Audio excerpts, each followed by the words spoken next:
पुकार अगर दिल से उठे तो वो महादेव सुनते हैं। मालिक बड़े करीब से सुनते गरीब की, तज लाज अपनी लाज रखते उनकी।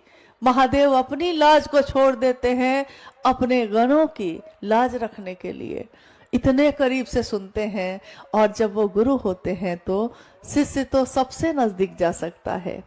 भगवान के रूप में जाना कठिन है, मुश्किल है, लेकिन शिष्य के रूप में जाना बहुत आसान है, क्योंकि शिष्य ने तो पहले ही समर्पण कर दिया है, पहले ही उनसे दया मांग ली है। पहला सूत्र ही ये कहता है, हे शिव आप मेरे गुरु हैं, मैं आपका शिष्य हूं, मुझ शिष्य पर दया कर दीजिए। हम कहते हैं बार बार, ये कहते हैं कि जिसकी आवृत्ति, जिस बात को बार बार हमारा मन दोहराए, एक दिन हमारे मन की आवाज बन जाती है। वो मन एक ऐसी मशीन है जो दिखाई नहीं देती। हमारा पूरा शरीर दिखाई देता है, हमारे शरीर के अंदर के भी अंग दिखाई देते हैं। हाथ कट जाए तो खून जो बह रहा है, रक्त जो बह रहा है, वो बाहर फूट पड़ता है। हर चीज दिखाई देती है, लेकिन वो मन कहाँ है ये दिखाई नहीं देता। आज तक किसी ने किसी के मन का दर्शन किया है? शरीर से कितना भी नजदीक हम हो जाएं, लेकिन किसी के मन का दर्शन हम नहीं कर पाते। उसके लिए अंतर होना पड़ता है, मन को मन से जोड़ना पड़ता है। तो मन एक ऐसी मशीन है जो दिखाई तो नहीं देती, लेकिन ये मशीन लगातार विचारों को पैदा करती है। हर पल कितने विचार हमारे मन में पैदा होते रहते हैं और खत्म होते रहते हैं। जैसे इस जगत में कितने लोगों का जन्म होता रहता है और कितने की मौत होती रहती है। अभी इसी पल में कितने जीवात्माओं का जन्म हुआ होगा और कितने जीवात्मा का शरीर छूट गया होगा। यानी ये क्रम चल रहा है लगातार। मन में, मन का स्वभाव है कि उस मन की मशीन पे जो चढ़ा दीजिए वही चढ़ने लगता है। जैसे अभी हम लोग गांव में जब आ रहे थे तो एक दरवाजे पे रखा हुआ था घास काटने की जो मशीन होती है, चारा काटने वाली मशीन। उस मशीन में, वो मशीन तो निसंगी है ना, वो मशीन है, उसका स्वभाव है, उसका उपयोग है कि वो काटेगी, काटती है। उसमें आप पुआल रखिए तो वो पुआल को काटती है कि नहीं? उसको भी काटेगी। आप घास रखिए, घास को भी काटेगी। जो रख दीजिए वो काटेगी, काटना उसका काम है, वो काटेगी ही काटेगी। आप रखते क्या है ये देखिए। कभी कभी भूल से, गलती से किसी का हाथ चला जाता है और मशीन ये भी नहीं देखती कि हाथ चला गया, और कभी कभी हाथ भी कट जाते हैं। यानी उसका स्वभाव है। मन का स्वभाव क्या है? मन का स्वभाव है कि जो चीज इस पे चढ़ा दीजिए वो उसी को दोहराने लगता है, बार बार बार बार। हम सोए हो तब भी, हम जगे हो तब भी। अभी शादी ब्याह का मौसम है, खूब शादी हो रही है, तो घर घर में शादी का माहौल है। जब देखिए किसी दरवाजे पे, किसी दूरा पे लोग बैठे हैं और अमुक की बेटी का ब्याह हो जाए, कहाँ लड़का मिलेगा, कहाँ शादी होगी, एक आदमी बात शुरू करता है। एक आदमी सामने बैठा है, उससे बातचीत शुरू करता है।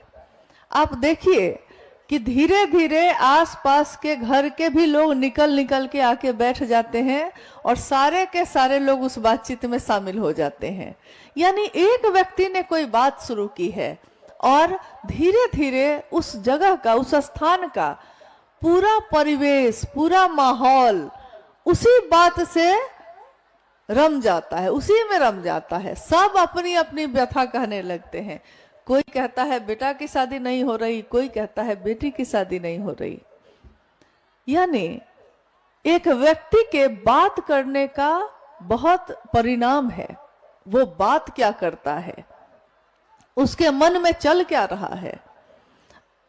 अगर कोई व्यक्ति कहीं किसी चौक चौराहे पे खड़े होकर, किसी खेत में बैठकर, जहां काम कर रहे हैं लोग, घास काट रहे हैं, उस जगह पे बैठ के भी शिव की बात शुरू करे तो क्या होगा? शुरू वो एक से करता है, लेकिन शिव की चर्चा परिचर्चा में बदल जाती है, क्योंकि हमारी आपकी अनुभूति है ये। कल भी रास्ते में आते समय एक खेत में हम लोग बैठ गए कि कुछ लोग काम कर रहे थे, तो मेड़ पे बैठ के हम लोग बात करने लगे। भोजन के लिए रुके थे, समय था, बात करने लगे। पता चला कि वो भी गुरु बहन ही है, और वो विश्वास ही नहीं कर रही थी कि रांची से आए हैं। देखिए कितने भोले और सीधे हैं गुरु भाई गुरु बहन। वो कह रही है वो गुरु बहन मुझसे कि भाड़ा है आपको, जा रही हैं आप, मतलब भाड़ा है कि नहीं, सुविधा है कि नहीं, और अपने बारे में भी कह रही हैं कि मेरे पास नहीं है।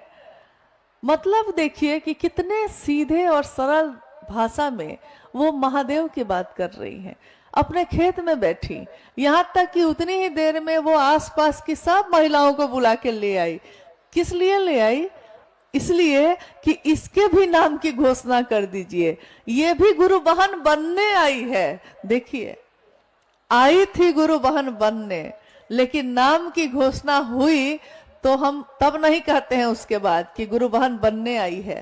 तब हम कहते हैं कि आप गुरु बहन हैं, आप गुरु भाई हैं, आए थे बनने लेकिन हो गए।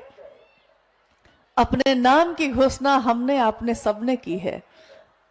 नाम की घोषणा की थी शिवजी से बनने के लिए, लेकिन घोषणा हो गई तो शिवजी से बने कि अभी बनिए रहे हैं हम लोग, अभी बनने की कोशिश कर रहे हैं कि बन गए हैं। क्योंकि जो शिव का शिष्य बन जाएगा, हो जाएगा, वो सिर्फ महादेव की तरफ देखेगा, फिर वो दूसरी तरफ नहीं देखेगा, फिर उसके मन को कुछ भी और भटका नहीं सकता। याद कीजिए साहब श्री की उस आवाज को, उस बोली को जो उन्होंने कहा कि जब से चला हूं मेरी मंजिल पे नजर है, जब से चला हूं मेरी मंजिल पे नजर है, मेरी आंखों ने मील का पत्थर नहीं देखा।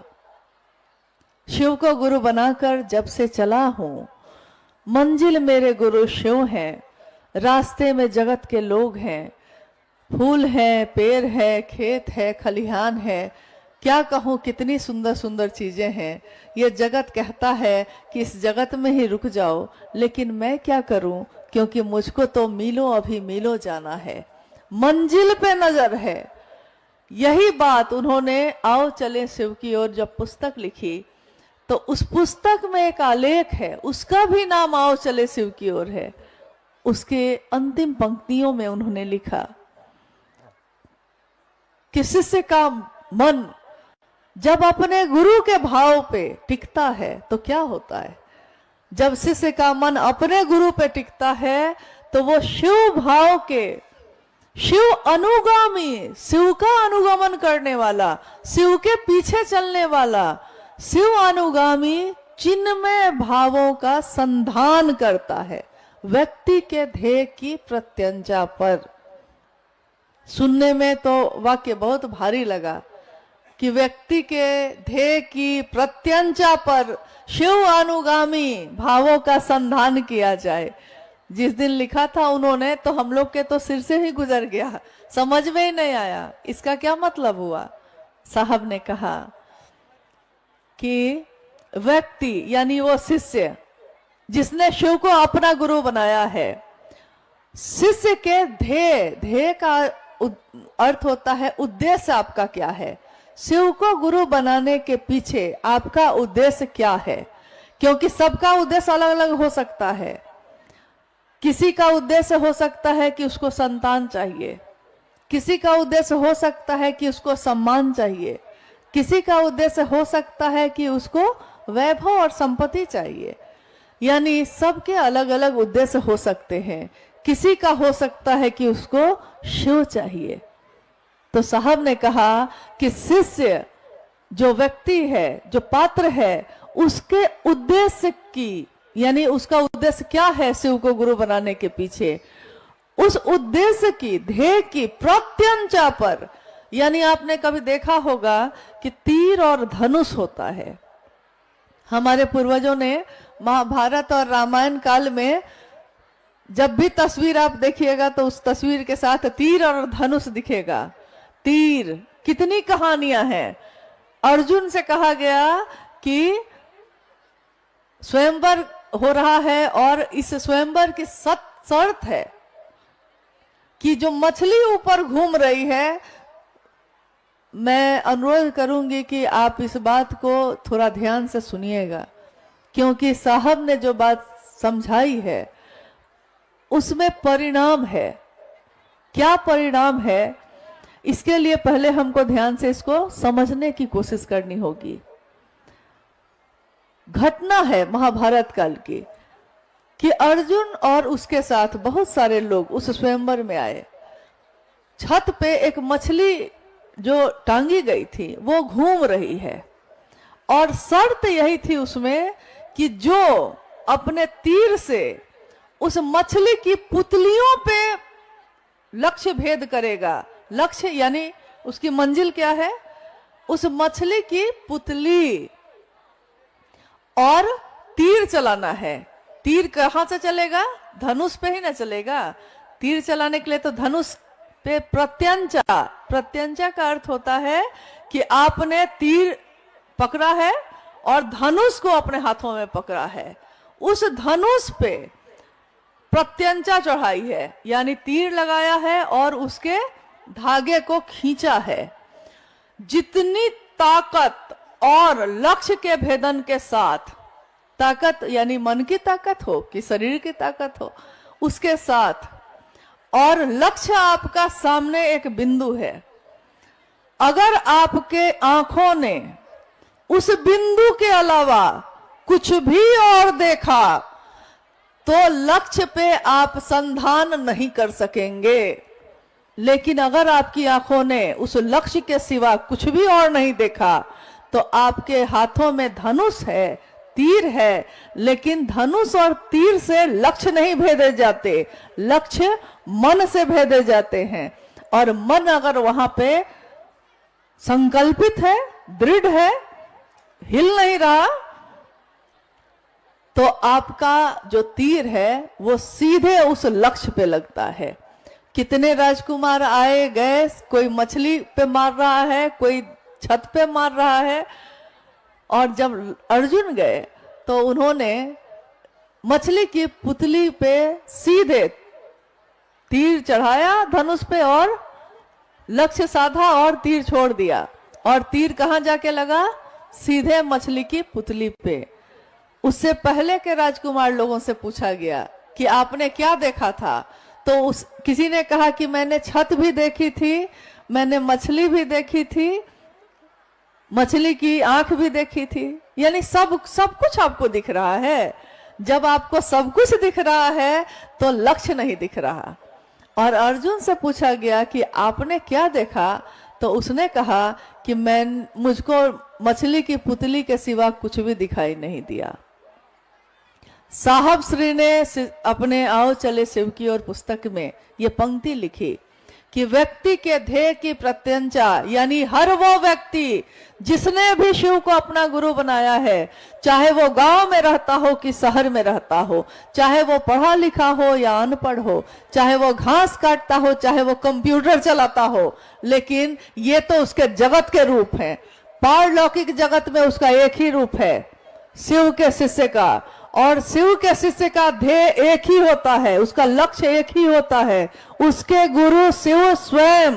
और जब शिव तक पहुंचना है तो सिर्फ और सिर्फ शिव पर ही ध्यान लगाना होगा। शिव का काम हो जाए, शिव का नाम हो जाए, लेकिन इस जगत से महादेव महादेव करके गुजरना तो है, दूसरों को प्रेरित तो करना है, लेकिन अपनी यात्रा भूलनी नहीं है। अपनों की चिंता में अपनी यात्रा विस्मृत करने वाला कहीं का नहीं रहता। साहब ने कहा शिव अनुगामी, ये जो ध्येय है आपका, किसका अनुगमन करे? किसी व्यक्ति का नहीं, किसी पंथ का नहीं, किसी समाज का नहीं, ये शिव का अनुगमन करेगा, यानी शिव की तरफ सीधे बढ़ेगा।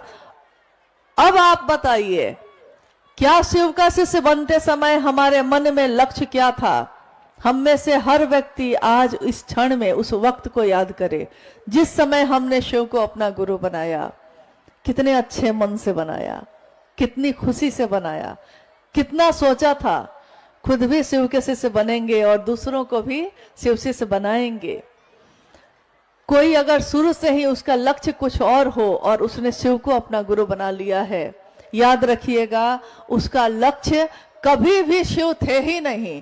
इसलिए जब उसकी मनोकामना पूरी हो जाती है, जब उसकी मनौती पूरी हो जाती है, तो वो शिव चर्चा तो रखता जरूर है, लेकिन मनौती पूरी करने पे शिव चर्चा रखना, शिव उसका लक्ष्य नहीं हो सकते। उसकी मनोकामना उसके लक्ष्य थी, इसलिए